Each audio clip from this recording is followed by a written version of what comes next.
Olá, explanadores e explanadoras de plantão, como vão vocês?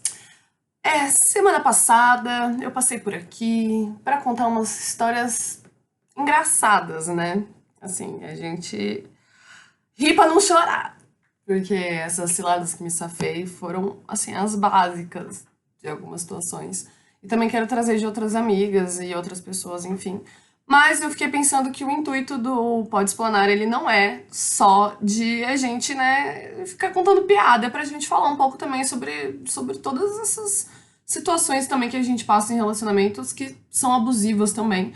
E hoje eu trouxe um mini dicionário para falar sobre situações abusivas que homens fazem. Só que assim, vamos colocar aqui. Algumas são especificamente mansplaining, maninterrupting, que é relacionado a homem, mas a gente também vai falar de uma outra aí que também serve, que inclusive eu acho que é a mais importante, que é a que mais mexe com a nossa cabeça. E eu vim nesse assunto porque eu fiquei lembrando do Júlio.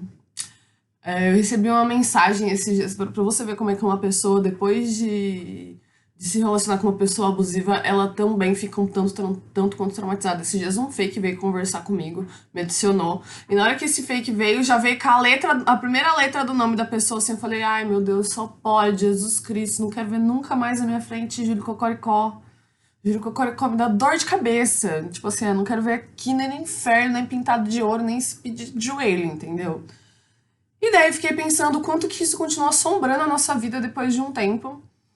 E eu vou trazer primeiro agora, né, as 4 palavras principais que eu acho que são os 4 pilares pra gente identificar uma relação extremamente abusiva numa relação com homens.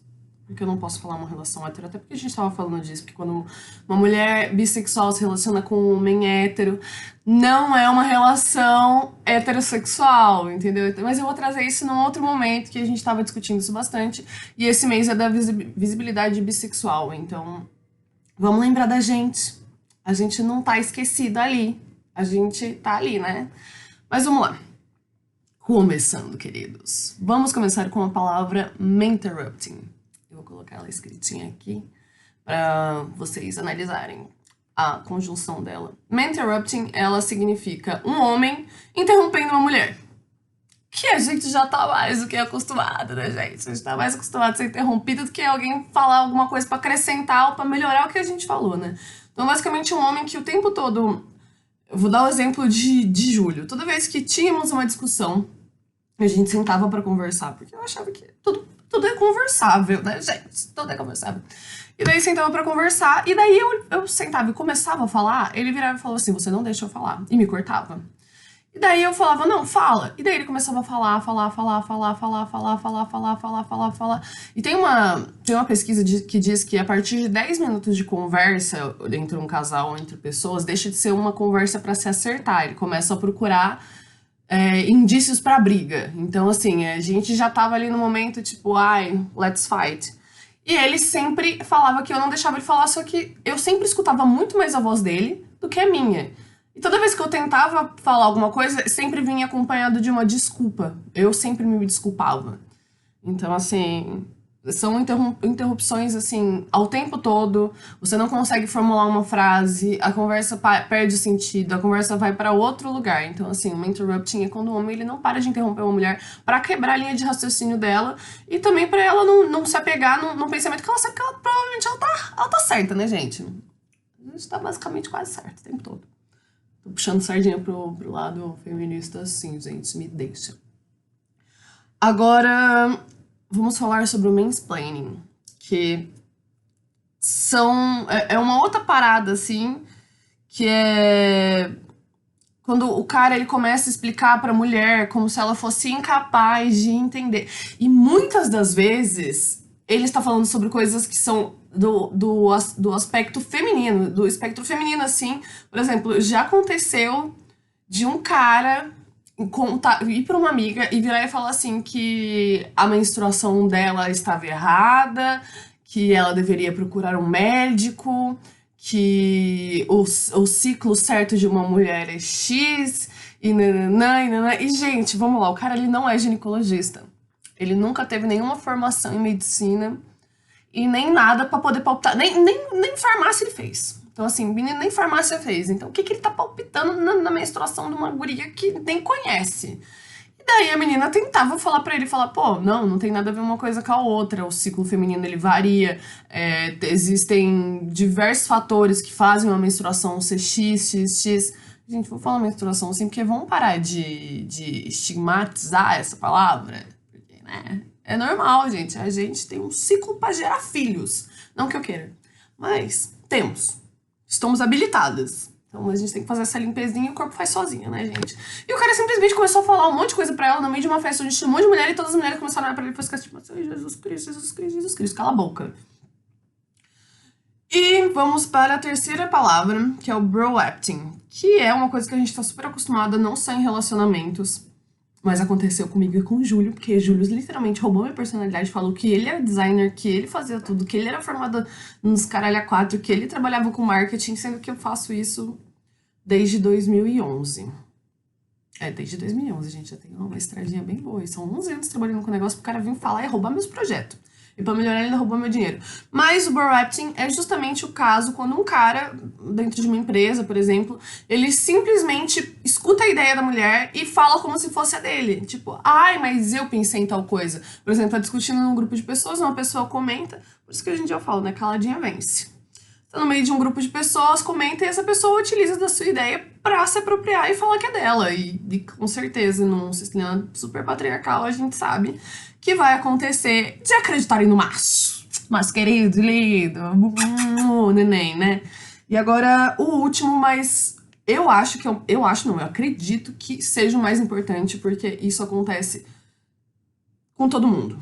Com todo mundo, no espectro LGBT, todo ele, e com certeza com os héteros, né? Porque o macho hétero cis, ele já é difícil. Imagina, você acha que ele vai ficar livre de alguma doença psicológica? Não vai ficar.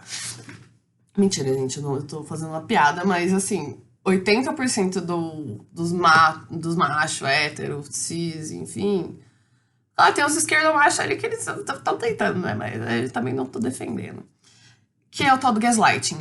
O gaslighting foi uma parada que aconteceu, que é uma forma de tortura, que era antigamente colocar a pessoa dentro de uma sala e exposta à luz o tempo todo, gás de lamparina, enfim. Isso aí eu vou sentar e vou explicar a história do gaslighting certinho depois. Hoje só um dicionário.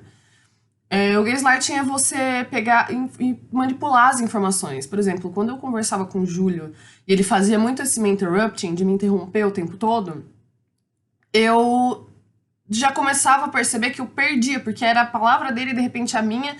Então ele sempre começava a manipular as informações, daí eu falava A e ele falava que eu tinha falado B.